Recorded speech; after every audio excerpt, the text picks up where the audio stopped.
just start with just as you kind of wrap things up here. How did you feel it went, and what did you see? I know it's July and it's Yeah. early July, but what did you take away? I like the work ethic. The one thing, it seemed like the boys were in working hard.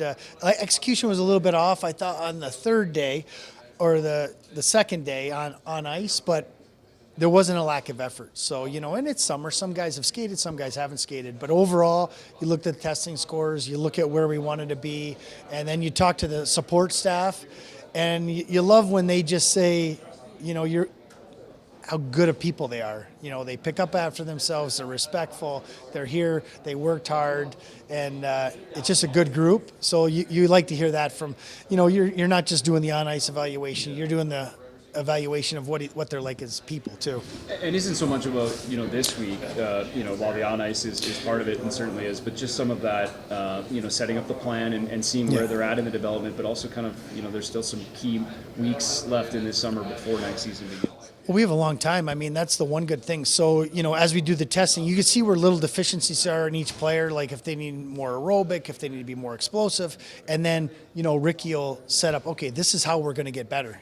If we do all this, you guys are really good at this. We got to continue going in that direction, and we can compare them to NHL players too. So that's the secret. And when they get to compare their scores to an NHL player, they're like, "Oh, okay, I got to get better," and it just shows them. So it'll push them kind of moving down the next. They probably have 4 or 5, 6 weeks, and you can get a lot done in that time.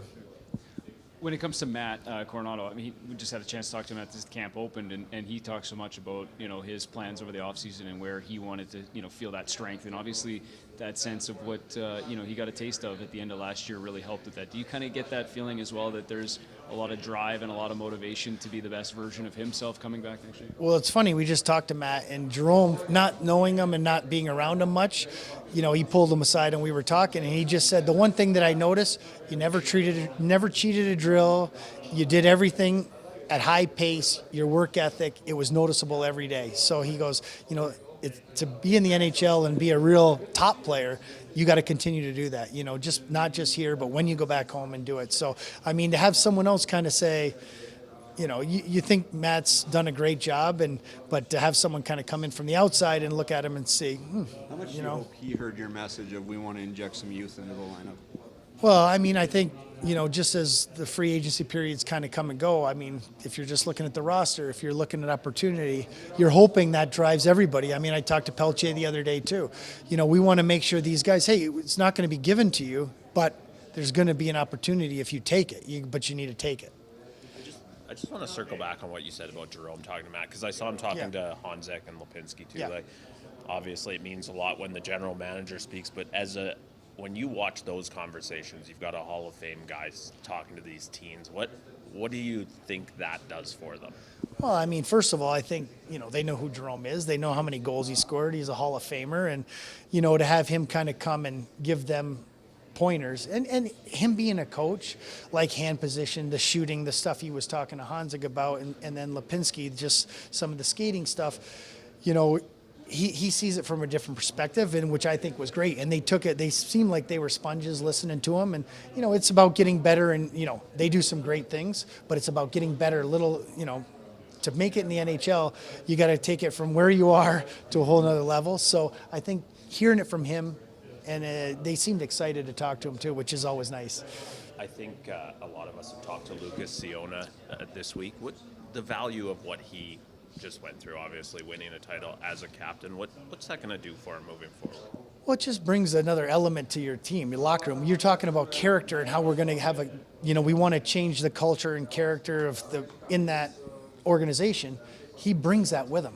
You saw the success he had in Seattle, and then, what he's talking. And then, again, to be able to ask Jerome what Tish thought, couldn't say enough good things about him. I mean, as a person, as a leader, and as a player on the ice. So, to bring that in the locker room, you're always trying to bring in people that kind of elevate your program, and he's going to help do that. Back to Hanzik, what did you see in your first up-close and personal look at him? Oh, I mean, it's there's a lot to like. I mean, the skating, the size, the skill, the way he protects pucks, makes plays. He's got nice hands. I mean, obviously, it's still about getting stronger and getting, he's actually more explosive than I thought skating. A few times, some of the drills, when you really kind of focus in on him. And I think as he gets stronger, it's going to even get even that much better. Do you have a timeline in mind for an AHL coach? You know what? We've been going through names and talking to people, and hopefully in the next week or so. You know, Brad Pascal's really led the charge. He's doing a great job with that. So we'll, you know, he found Mitch Love, and you know, we expect the same this time. He does a real good job with that. Anyone from Div Camp who might have been brought here on a tryout that you might be thinking to kind of sign and keep in the organization? Actually, yes. I'm not going to say names because I don't want anyone else to hear it. But I was you know, it was pleasantly surprised with some of the guys coming in and to see them. And I know it's the summer, but you know, just to kind of be around them for a little bit and see them on the ice. There's definitely a couple guys that I would, you know, we're going to have talk to their agents and see where they're at. You know, Arsuniev wasn't able to take part in camp because of immigration issues. Is there an update with that? Is there it's just a bit confusing with Yeah, why that went down? it ran out the day he was coming, and obviously with that he wasn't able to get in, and it was going to take a 2-week process to probably 2 to 3 weeks to get the new visa. So it didn't work out. Very disappointed in that. I know nobody's more disappointed than him. We tried to get back that night right after the draft, but unfortunately it didn't. It just didn't work out. For Axel Rosing, he'll be hitman bound once he recovers from the shoulder.